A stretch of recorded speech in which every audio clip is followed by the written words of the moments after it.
business. And if at all you are a business owner, you are a young entrepreneur, you are a student at university or a tertiary institution or a vocational institution, you need some business tips that you can add onto your business.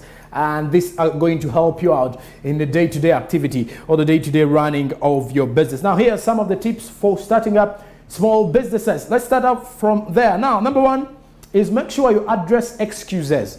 As we look into our business tips of the day, we're looking at the top 10 tips for starting up a small business. This applies to every one of us. I mean, you've actually seen high school students now, even primary pupils, are now actually selling masks on the road because of COVID, and they want to support their parents or actually be able to actually get themselves some luxuries. Maybe you need a certain design, a shirt, maybe you need a certain pair of trousers, so you can definitely buy it yourself without putting pressure on your parent. You've actually seen all those. Now, if you talk about small businesses, it does not segregate in any way. So anyone can actually do a small business. Now, here's the 10 tips for starting up a small business. Like I started up with addressing excuses. Now, countless people dream of becoming entrepreneurs, but they never do, because all of us have that dream of saying, I'm going to wake up one day and make a business that is going to become successful. Because the idea is not only making a business, but to become successful. They are burdened with excuses and fears of failing. Now, where do the excuses come? Someone asks you, so Sonko, why didn't you start up this business?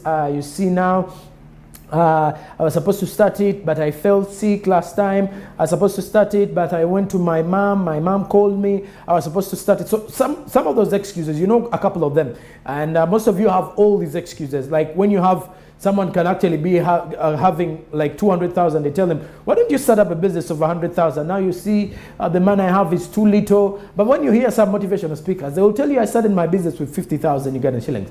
So you can see that it is never too late for you to start, but you need to start, because the only challenge there is in life is failure for you to take the next step. And the best way to take the next step is to start. You just need to bury your fears and start. So forget the excuses and address the excuses. Try to bury away the excuses of this and this, and you'll definitely move on. Oba wejeko obukwakulizo obukukuliro obubeerako nobeera ng'ogamba nti bannaye njagala tandika business naye obuzibu obuliwo sirina agenda kunnyambako, sirina agenda nedda. Business gitandike.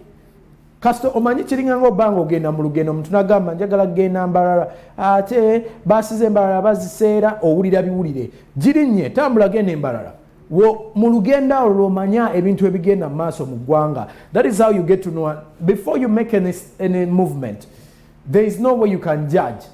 Someone may tell you this business is a bit difficult, but when you start off, for you, if at all you start it up, you will see that it's actually moving better than the other person, because for you, you've given your time. So it is different. So address the excuses. Number 2, on the tips of starting up small businesses, absorb everything. This is according to the Forbes list. You know Forbes, we all know Forbes as a platform which has actually been there to actually give us tips on not only investors, but also to give us the world billionaires. Because if you're not rated by Forbes, or even the Forbes magazine, then that means you're not, or the Forbes site, then that means you're not in the league of the rich. Now, number 2, absorb everything. Now, listen to what others have to say, friends, family, experts, even yourself. Because normally you would say you will not pick out everything they say, because everyone is going to tell you something. Or let's say everyone is going to judge you against anything you're doing. So everyone is going to judge you depending on what you're doing. If you're actually starting up a business, a friend may say, you can't do such a business. You have a degree. You can't go down, try doing such a business for you. It's like a wastage of time. Then you yourself, you feel like, I need money, and this is the only way I can first get the money. This is how I can get my working experience. I mean, I'll be employing myself. Your parents will be like, you know, if you're doing this business, make sure you do this. So keep on picking something, ideas. From the experts as well, from the experts say, pick everything, absorb everything, and make sure out of everything you've absorbed, imagine 5 people are telling you different things. You will pick 1 or 2, 3 ideas that will definitely be helpful to you. And on top of that, you add on to your own idea. All right, because you'll actually identify that by the time people will be telling you certain things, one of the things you'll have had in mind, let's say you have different thoughts or a different mindset towards this business, it can actually change with time, because as people keep on telling you and you're absorbing this information, you get to understand that if I do it this way, it can be helpful to me. All right, now let's move on to tip number 3 of starting up a small business. Top 10 tips of starting up a small business. Be a solution. We all know entrepreneurs are solution makers or are risk takers and are always there to identify a gap in society. That is what an entrepreneur is made of. For you come into a society or a community and you look into the situation and you're like, now, if this is what is happening in the world, if this is what is happening in, let's say, Ntinda, this is what is missing. You come to Ntinda, you notice that there is no butcher. And you're like, but I think this is a residential area. People would need to eat some meat, some cow's meat, let's say beef. People would need to eat some goat's meat. Why don't I provide this? So that is when you're a solution. So with starting up a business, you're supposed to be a solution. Look in the community and see, I'm going to get the money out of this, but is it going to help the community? Because your solution is, rather than starting your idea with what to sell, think about what it will solve. Because at the end of the day, if it is solving the majority crisis, or it is solving the majority problem, then that means the majority of the people in the community are going to come to you to actually support your business. And that is where even the competition now comes in. Other people will pick a leaf from you and they would say, okay, now this is the challenge. Let's pick up from there. I normally let's give examples to brands like Colgate. If you've been through situation, through childhood and what, there have been different brands of toothpaste in life.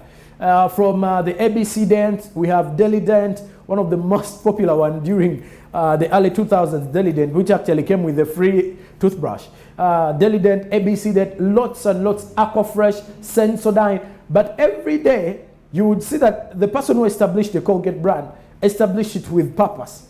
In fact, whenever someone is actually going to a shop or a supermarket, you will actually find people making mistakes that I need Sensodyne Colgate, or I need ABC Dent Colgate. But then not forgetting Colgate is not toothpaste. Colgate is just a brand. So it shows you what branding means, and it shows you what it means to be someone who actually comes out and solves a problem. So everyone is behind the shadow of Colgate. All the toothpastes that are coming up are behind the shadows of Colgate, which shows you the impact of you being a solution for any other problem. And you've actually seen other detergents as well, where people refer to a certain detergent to be a certain detergent. So in that way, you will definitely see the impact it has on being a solution. Now, number 4, just keep it simple. Be you.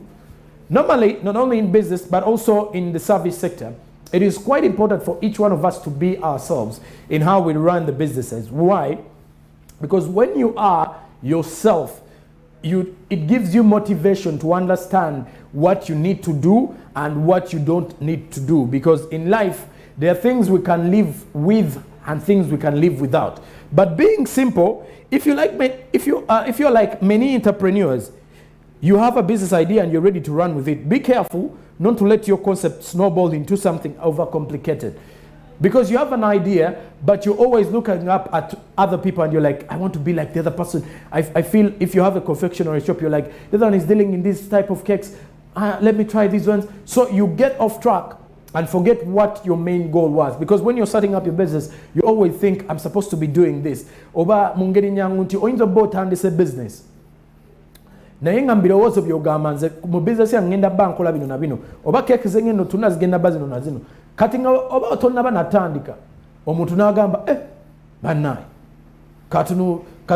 katukole bizinesi eno katukolemu ku bino ono omwami byakola, ono omwami byali okukola bino ebintu by'amaanyi nnyo byanjawulo, lwaki si kyenkola, ojja kwekanga ng'ogenda va ku mulamwa crashing. And lastly, on some of these tips is count the costs. Costs are very important in your business. Make sure you count these costs. Nti costs zogenda tekamu oba sente, counting a cent oba nebi ebintu, let's say the bills that you're going to use. Normally, oba otandika business, a lot of costs are incurred. Nti oba oyina okutekamu ebintu bingi okulaba nga business facilitating. The other is, imagine yourself with zero money. Business gitandike ng'okimanyi toyina sente ate nga yeyina okufunira sente. Manya, it is the source of income that you have, regardless of whether you're being employed. For your business to for you to actually put more effort in your business, start thinking like you have no money, or you are broke, you're in a state of poverty, and try to put more energy in your business to see that it's actually going to grow. And which you should actually also have is earn while you're building. Like I did mention, understand that you're only going to learn more on your job. There is no way you can learn away from your job. So make sure you learn from your job. So those are some of the tips to actually start up a small business. Learn while you're building. Because when you start your business, as it grows, you're also learning out of it, from the challenges as well as how you outcome from them. All right, that brings us to the end of our business tips. Coming up, I have Andrew Barije bringing you the latest from the entertainment business. This is SMB.